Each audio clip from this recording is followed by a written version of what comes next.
Lokumu na kolomukulu mokelia mokili nzambe yabankulu. Salutations de paix à tous, je vous passe le Losako Yabana Ezalela.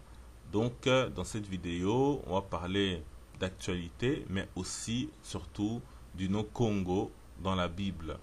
Et dans l'actualité, une fois de plus, on a un Afro-Américain, Jacob Blake, qui s'est fait tirer dessus par la police raciste des États-Unis d'Amérique.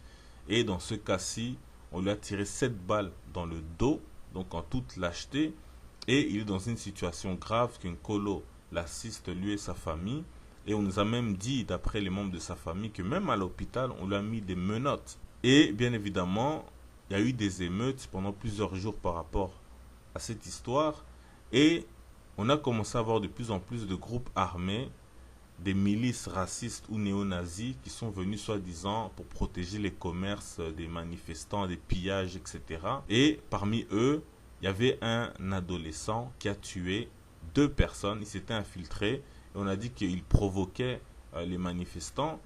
Et donc, il a commis un double meurtre. Et il a même été se rendre à la police, mais la police l'a laissé partir. Donc, c'est-à-dire que les gens criaient, il a tué 2 personnes, mais les policiers l'ont laissé partir. Et d'après les journalistes, les policiers ont dit à ces milices-là qu'ils allaient pousser les manifestants vers eux et ils allaient pouvoir s'en occuper. Donc, les policiers sont en complicité avec ces groupes néo-nazis armés d'armes automatiques de guerre et qui commettent maintenant des meurtres.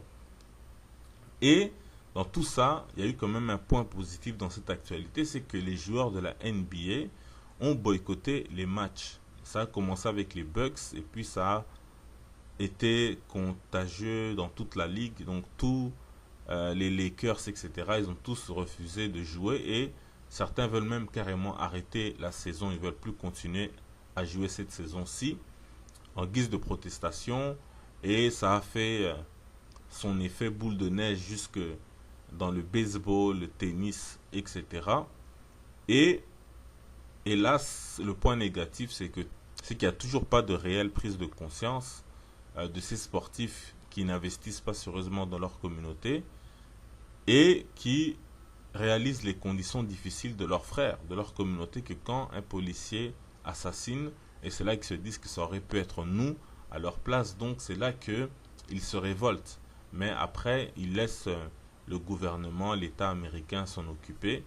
Alors on sait très bien que l'État américain est en complicité avec tous ces policiers qui commettent tous ces crimes. Donc il n'y aura jamais rien à espérer de ce côté-là. Et le Parti démocrate a tout intérêt à ce que le chaos continue jusqu'aux élections pour faire perdre Donald Trump. Et ensuite, eux, ils vont rien apporter de mieux s'ils gagnent. Donc, il n'y a rien à espérer ni des démocrates ni des républicains.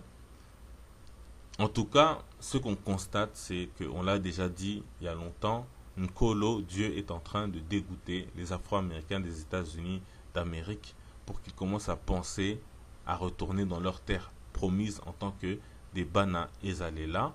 Et quand on parle des États-Unis d'Amérique, on pourrait même les surnommer Amalek au lieu de Amérique. Amalek, c'est le chef, la tête de Édom, et c'est l'ennemi déclaré des Bana Ezalela, des Israélites dans Ebi et Bélé, c'est-à-dire la Bible. Et si les politiciens africains raisonnaient comme des Israélites, comme des Bana Ezalela, ils diraient aux Afro-Américains de venir en Afrique. Mais s'ils raisonnaient comme des Israélites, déjà il y a longtemps qu'ils auraient commencé à construire l'Afrique. Et là, ça aurait intéressé plus les Afro-Américains. Ils préfèrent rester à Babylone, mais avec de l'électricité, des routes, etc., plutôt que d'être dans ce qui devrait être la terre promise, mais qui est complètement dans le désordre parce que tout le monde est aveuglé. Et donc, dans tous les cas, comme dit Ebi Ebele, il faut que les Bana Ezalela se réveillent et qu'ils appellent Nkolo en renfort. C'est ça la spiritualité. Et là, les 10 plaies d'Égypte vont s'abattre sur Amalek. Et ça, c'était donc ce qui concerne l'actualité. Maintenant, on passe au Kwankulu, la tradition ancestrale du peuple originel. Et le sujet, c'est le mot Congo dans la Bible. Déjà, qu'est-ce que ça veut dire Congo? Congo, ça veut dire rassembler, unifier, réunir en forme de cercle. Un peu comme embrasser, prendre dans ses bras ou encercler avec ses bras. Donc, idée de rassembler toujours. Et pour bien comprendre l'idée du cercle et l'idée de rassembler, de réunir, par rapport au nom Congo, il y a le livre La société Congo traditionnelle, modèle pour l'Union africaine. On peut lire ce qui est écrit à l'arrière, donc dans la quatrième de couverture, on nous dit ceci. La société Congo s'agrandissait en Afrique centrale dans un mouvement en ondes concentriques jusqu'à la conquête des Portugais en 1482. Ainsi propose-t-il aux Africains de suivre ce modèle vécu réellement par les anciens Bas-Congo et attesté historiquement afin qu'ils construisent une Union africaine digne de ce nom, celle d'aujourd'hui n'étant qu'une coquille vide qui a besoin d'un bon contenu. Donc, on dit que la société Congo s'agrandissait en forme d'onde concentrique. Donc, une onde concentrique, c'est ce que vous voyez ici, à l'image. Donc, des cercles dans des cercles. Donc, c'est comme une spirale. Et, justement, quand on tape onde concentrique sur Internet, c'est ces images d'ondes dans l'eau. Et, que nous dit la Bible par rapport justement au mot Congo? Eh bien, c'est le terme Kog. Eux, ils disent Kog, mais en fait, c'est Congo. La prononciation, la nasale a été retirée. Donc, ça veut dire entourer, encercler, faire un cercle. On le retrouve dans Job chapitre 26, verset 10, où on nous dit de Nkolo, il a tracé un cercle, donc Congo à la surface des eaux, comme limite entre la lumière et les ténèbres. Et on a encore une autre forme dans la Bible, toujours Congo, ça veut dire cercle, circuit. Dans Ésaïe chapitre 40, verset 22, on dit c'est lui assis au-dessus du cercle Congo de la terre. Proverbe chapitre 8, verset 27, on dit lorsqu'il disposa les cieux, j'étais là lorsqu'il traçait un cercle, donc Congo, à la surface de l'abîme. Si on va sur le site Congopédia, bien dans un dictionnaire, qui Congo, français, etc., on nous donne des exemples avec le nom Congo. Congo, ça veut dire cercle. Congo, c'est l'unifier. Konga, c'est réunir. Kengi, c'est le roi. Congo, c'est le royaume Konga assemblé autour d'un totem. Donc toujours assemblé, unir, réunir, cercle. Et ce qui est encore plus intéressant, c'est que dans le royaume Congo, parmi les 3 clans qui dirigeaient, il y avait le clan Nzinga. Et on dit que c'est lui qui fournissait généralement les rois, les souverains du royaume Congo. Et par exemple, on a Nzingankuvu, c'est le roi Congo, que les Portugais européens sont arrivés dans le royaume Congo pour la première fois. Et il y a Alphonse Ier, son fils, on l'appelait Nzinga Vemba. Donc sur Nzinga. Et Nzinga, ça veut dire par exemple, en Kikongo, enroulement, anneau de fer à beaucoup de spirales. Donc toujours spirale.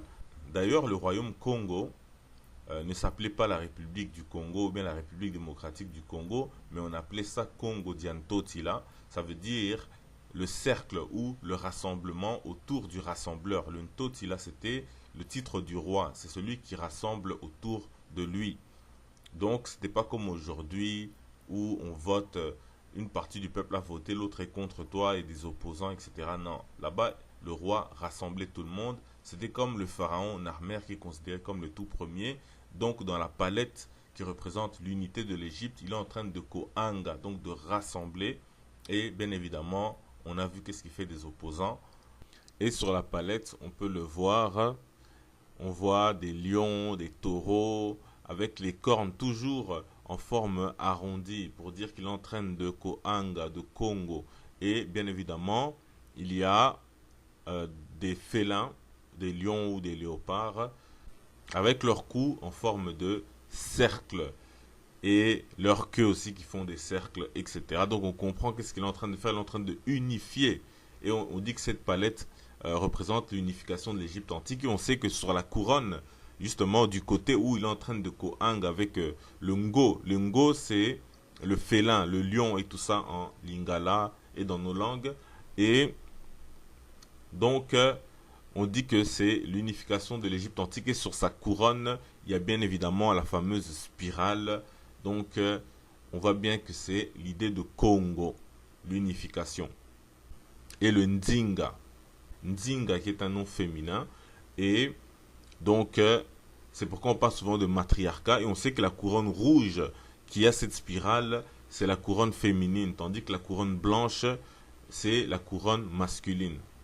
Et Nzinga Nzinga, ça veut dire quelque chose qui pousse en spirale. En lingala, c'est pareil. Zinga, ça veut dire cindre, enroulé, encerclé, entouré. Et si on prend le terme cindre, on voit que à la fois ça veut dire zinga et kanga ou kokanga. Le ko c'est le préfixe, donc la racine c'est kanga ou zinga. Donc pour vous dire que le mot Congo et zinga sont des synonymes. D'ailleurs quand on parle de couronne, il y a aussi la notion du cercle. Et donc si on continue avec le terme kanga, qui veut dire cindre, entouré, etc. Kanga veut aussi dire fermé, lié, donc toujours idée de unir. On a kangi, ça veut dire joindre, serrer. On a kangela, ça veut dire capturer, fermer, serrer, joindre, ceindre, tout ce qu'on a déjà vu auparavant. Tout ça vient du terme kanga. Et dans la Bible, on a kagar. En fait, ça se prononce kangela. Parce que nous, le R, on le prononce L. Donc ça devient kangela. Ça veut dire ceindre, mettre une ceinture, serrer, etc. Donc c'est bien tous les mots que l'on vient de voir avec la racine kanga. Et qui est une des variantes de Congo. D'ailleurs, d'où vient le mot Congo? Ça vient du verbe anga. Anga, ça veut dire tenir une réunion, une assemblée. Angana, se réunir, s'assembler. Assemblée, c'est encore Koanga. Donc c'est comme Koanga qui a donné Congo, etc. D'ailleurs, Anga, c'est lui qui a donné le Ngo. Et en hébreu, on le verra peut-être une fois sur Kinkolo Alingi, en hébreu, on dit Goy. Goy. Mais c'est une façon de prononcer. En fait, c'est Anga, Eyenga, etc. Qui veut dire nation, peuple, assemblée. Quand en lingala on dit Eyangeli pour dire un royaume, par exemple. Ngo signifie encore eux ou les autres, les personnes, c'est-à-dire les gens qui sont rassemblés, un groupe, etc. Donc ils sont unis, ils sont Congo, ils sont Kanga, ils sont Koanga. Et on a le verbe, on a le terme Congoli, ça veut dire par exemple le mille pattes ou le myriapode qui peut s'enrouler en forme de spirale, donc en forme de cercle concentrique toujours. Et c'est l'idée aussi des galaxies, quand on dit qu'un Kolo a tracé un cercle, mais c'est des cercles concentriques. Donc Congo, c'est un mouvement qui est aussi inspiré spirituellement de la création, quand on observe notamment le ciel. Et donc, il y avait même un parti politique, le premier à avoir demandé l'indépendance du Congo, on l'appelait l'Abaco. Son emblème, c'était le Nkodia. Nkodia, c'est un coquillage qui, justement, a la forme d'une spirale. Et on a aussi le Bundudia Congo, un mouvement politico-religieux du Congo. Et avec leur emblème, c'est des cercles concentriques. Et puis, ils ont mis une étoile, comme on trouve chez les drapeaux israéliens et tout ça. Ça, on ne sait pas par rapport à quoi ils ont mis ça, mais en tout cas, les cercles concentriques sont toujours là. Et enfin, il y a un prophète dans la Bible qui s'appelle Agé en français. En hébreu, on dit Agé ou Kagé. Ça veut dire fête, son nom. Donc, on dit c'est le 10e des petits prophètes. Et en lingala, la fête, c'est Eyenga. Eyenga. Et si on dit c'est Kagé ou Agé, ben, en lingala, on dira Ki Eyenga. Parce que le Ki, c'est comme quand on dit Ki Congo, Ki Luba, Ki Mwasi, Ki Mobali. Ça veut dire le caractère de quelque chose. C'est un préfixe. Donc, Ki Eyenga, c'est ça qui donne Kagé. Et si on dit, on regarde l'origine du mot Kagé en hébreu, ça vient de Kag. Kag, ça veut dire rassemblement de fête. Et on a vu que assembler, rassembler, c'est Koanga. Donc c'est ça qu'on dit Kag ici. On dit Koanga ou Koyanga. Et si on regarde l'origine du mot Kag, ça vient de Kagak. Et Kagak, ça veut dire célébrer, faire la fête, danser, chanceler, etc. Donc si on prend par exemple le mot chanceler, eh ben c'est Yembele Yembele. Et si on regarde en profondeur le mot Yembele Yembele, ça veut dire idée de se balancer, d'errer ça et là, vagabonder, etc. Et on voit qu'il est synonyme de Enga Enga ou Yenga Yenga. Ça veut dire errer, vagabonder, pareil. Donc si on dit maintenant vagabonder et que l'on prend maintenant le préfixe ko, ça devient Koyenga Yenga. Ici on peut mettre avec Y ou bien sans le Y. Donc c'est le même mot, c'est Koyenga Yenga. Et c'est ça qu'ils disent Kagak. Donc en fait, ça, authentiquement, on prononce Koyenga Yenga et non pas Kagak. Et on dit maintenant origine du mot Kagak, eh bien c'est comparé à Kug.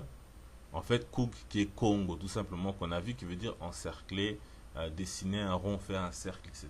Donc c'est bien le sens de Congo. Donc quand on parle du prophète Agé ou Agé, c'est Eyenga ou Anga, etc.